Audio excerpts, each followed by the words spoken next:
30 minutes or less. I've delivered pizzas for nearly 3 years, and I've seen a lot of weird things. Drunk customers, creepy flirtation, even a guy who tried to pay me in old comic books. But nothing compares to what happened last Halloween. It was a slow night, cold and rainy, and I was ready to clock out when a last-minute order came in. Large pepperoni, extra cheese. The address was on the outskirts of town, a place I didn't recognize. The ticket said, "No contact delivery. Leave pizza on porch. Do not knock." Weird, but not unheard of. I tossed the box in the passenger seat and made my way down dark, winding roads until my GPS buzzed. "You've arrived." I sat in front of this decaying old house, surrounded by tall, dead grass. No lights, no porch light, no signs of life. I thought maybe the place was abandoned until I saw a dim orange glow flickering behind a cracked upstairs window. I figured, okay, they're just one of those old-school horror movie types who like to keep the place creepy. I grabbed the pizza and walked up the creaking wooden steps.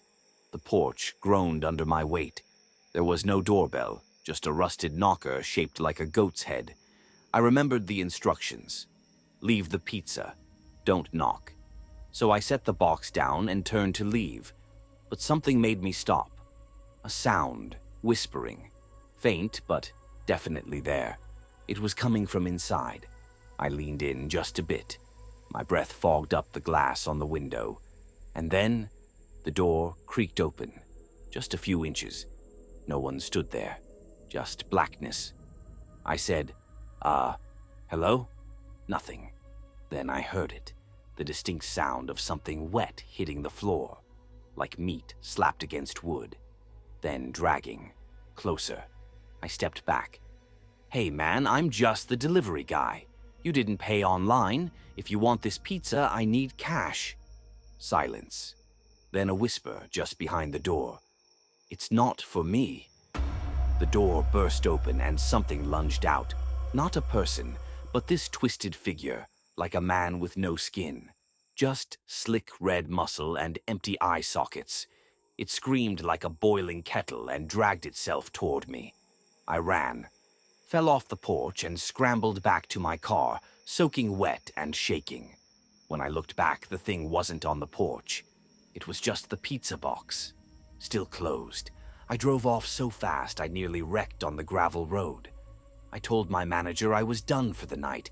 Hell, I told him I was done forever. 2 days later, that same address popped up again in the system. Same order, same instructions. I watched the new guy take the ticket. I didn't say a word. He never came back. The last delivery. It was a slow night, rain slicking the streets, thunder growling off in the distance. I had one last delivery before closing up. The ticket said Crescent Hill, which was weird because nobody lived up there anymore.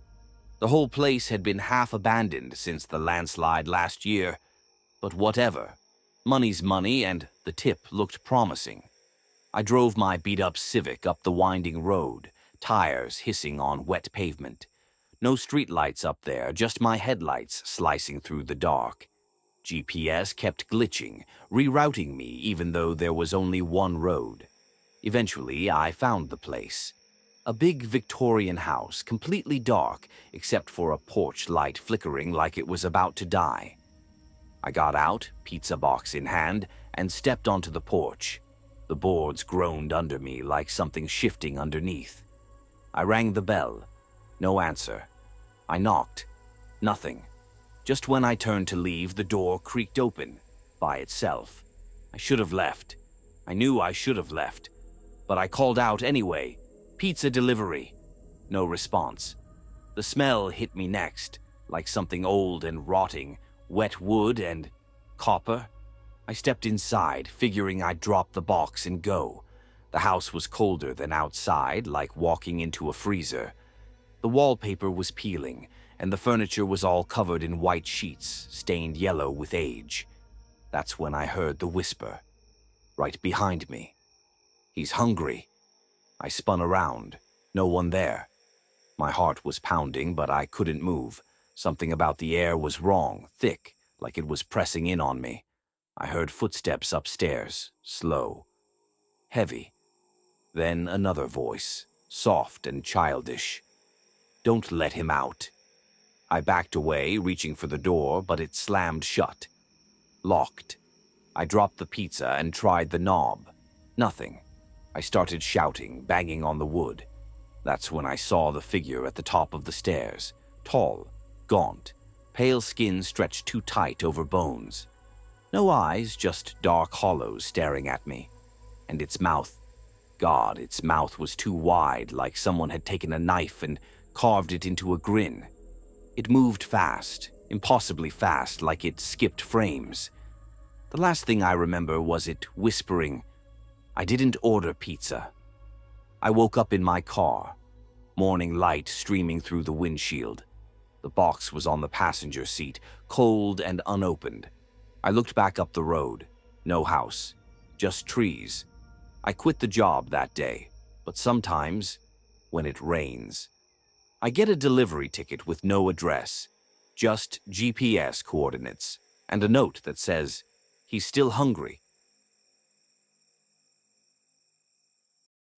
The man at the window. I used to deliver for a 24-hour pizza joint that stayed open later than it should have. We got all kinds of weirdos past midnight, but nothing ever really shook me, until the guy at the window. It was a little after 2 a.m. on a Tuesday. Dead quiet. I was halfway through my shift and half asleep when a new order popped up. Large pepperoni, no contact delivery, prepaid. The address was in an old residential neighborhood just a few miles out. Easy enough. I pulled up to the house around 2:30. It was one of those old, narrow two-story homes with a thin front yard and a single porch light flickering like it had asthma. I grabbed the pizza, walked up the porch steps, and right as I was about to set it down, I noticed someone staring at me from the second-floor window. I froze. He was standing in total darkness. No light behind him, no curtain. Just a pale, motionless figure pressed right up against the glass like he'd been standing there a long time, watching. I stared for a second, pizza box in hand, trying to convince myself it was just a mannequin or a shadow. But then he raised one hand, slow and deliberate, and waved. No smile, no blinking, just that wave. I dropped the pizza and backed off the porch, eyes still locked on the window. That's when I heard a voice behind me, way too close. "Thanks, I'll take it from here." I turned around so fast I nearly fell, but there was nobody there. I looked back up. The window was empty. No man, no shadow, just curtains swaying like someone had moved them. I noped out of there immediately, leaving the pizza on the steps. Drove straight back to the store, pale and shaking. I didn't say anything to my manager, just clocked out and left early. The next night, I couldn't help myself. I looked up the address. That house had burned down 6 years ago. Total loss. No one had lived there since. But here's the thing. The order still came through our system. Same address, same name, same no contact instructions. And every night since then, the same house gets another delivery. Someone always picks it up, but no one ever answers the door.